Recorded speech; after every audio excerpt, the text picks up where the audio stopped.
Pois bem, prosseguindo no estudo de história da igreja, ainda na página 77, vamos falar agora de um personagem anabatista, que é interessante você ler os livros protestantes, eles não destacam que esse homem é um anabatista. 1871 da era cristã. Agora nós podemos dizer que nesse período não existe perseguição no mundo, tá bom? Infelizmente, o século XX surgirá o ateísmo, ok? O ateísmo, principalmente depois da Primeira Guerra Mundial, a Rússia, ok? Vai começar uma perseguição aos cristãos. Os islâmicos vão fortalecer a perseguição aos cristãos, tá bom? Mas esse período aqui é um período em que os cristãos eles estão livres para pregar o Evangelho, principalmente na Europa, Estados Unidos. Nesse período não tinha perseguição na China, ok?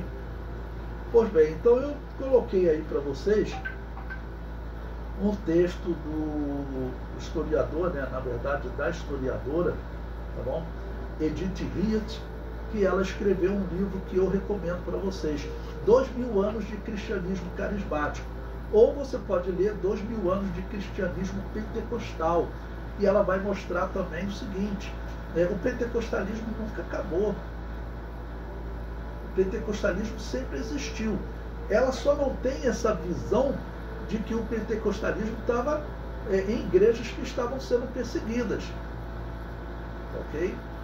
Mas ela mostra o pentecostalismo em diversos períodos da história. Eu utilizo o livro dela porque é um livro bem interessante.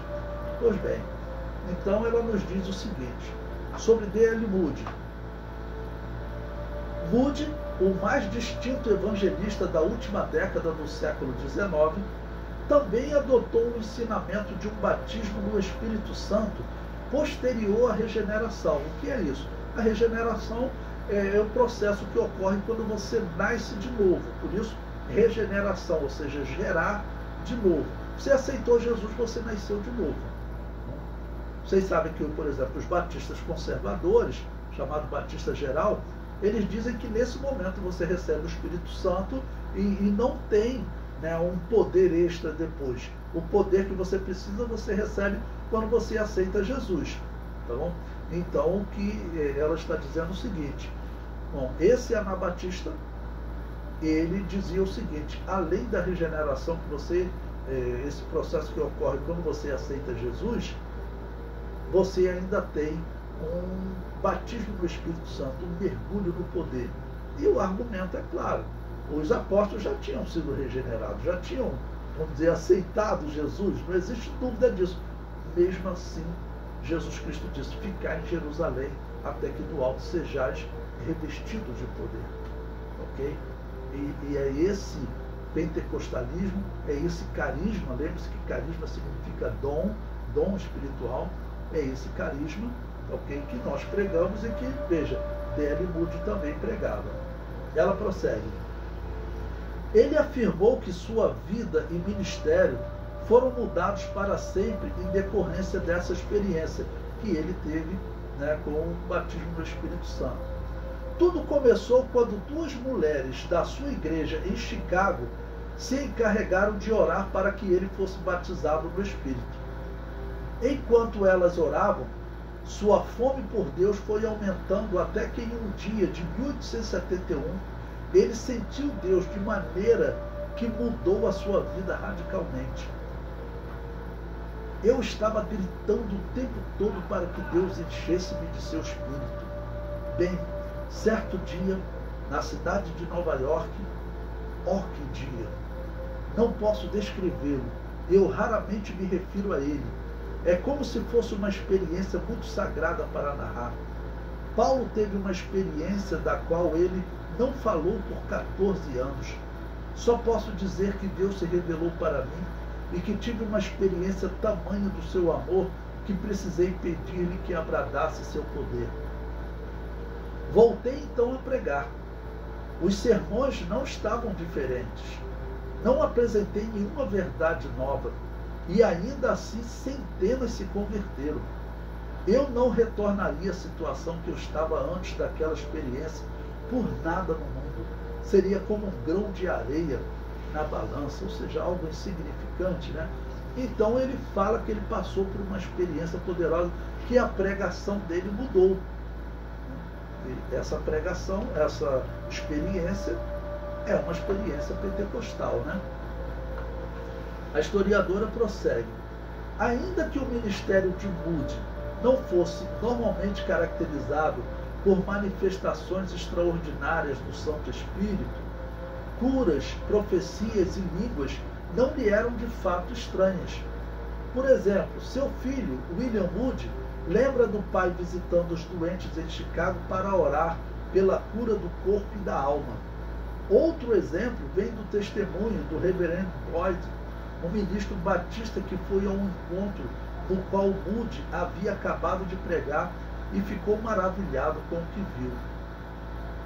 Ele disse: quando fui aos quartos da Associação de Jovens Homens Cristãos, em Victoria Hall, Londres, vi que o culto estava pegando fogo. Os jovens estavam falando em línguas e profetizando. O que será que aquilo significava? Apenas que Moody lhes falara naquela noite. Olha, está claro que eles estão falando em línguas e profetizando. A profecia era algo que os protestantes não aceitavam. Isso aqui ocorrendo há 200 anos atrás, num país protestante, alguns até 100 anos atrás, né, a pessoa era morta. Porque eles acusaram, não, você não pode profetizar, porque profecia você está se colocando na mesma autoridade da Bíblia. Não é isso. Os dons espirituais existem, eles estão ainda disponíveis para a igreja, e o dom de profecia está entre os dons espirituais. Mas vocês sabem que os protestantes em geral, começando por Lutero, Calvino, Zwinglio, Melanchthon, todos eles negaram a atualidade dos dons espirituais. Irmãos, isso é muito absurdo. Por quê? Se a igreja primitiva precisou dos dons espirituais, se Jesus Cristo disse, né, ficar em Jerusalém até que do alto seja revestido de poder, por que a igreja primitiva tinha esse dom espiritual a favor dela?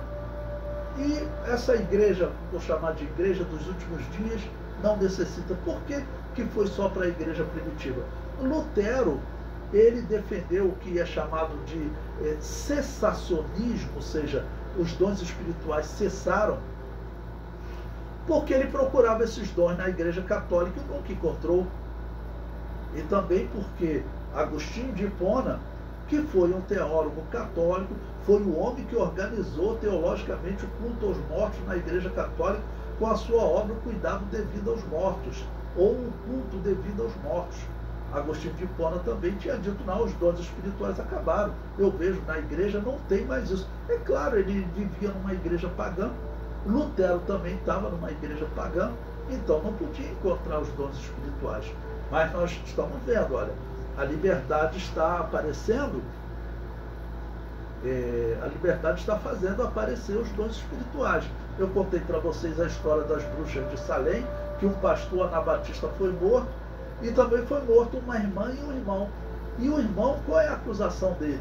Não, ele era bruxo. Por quê? Porque ele revela o futuro, ele fala o futuro. Né? Ou seja, provavelmente era um pentecostal, o irmão profetizava, e aí os protestantes descobriram aquilo e mataram todos eles. Então, mataram todos eles. Essa é a verdade da história, não tem outra saída. A Igreja Católica nunca foi uma igreja cristã, ela sempre foi a Babilônia apocalíptica, como está na carta de Tiatira, tá bom? Onde aparece lá Jezabel, e diz que Jezabel iria gerar filhas. Quem são as filhas da Igreja Católica? Quem são as filhas de Jezabel? Já que Jezabel era uma representante da religião da Babilônia, tá bom?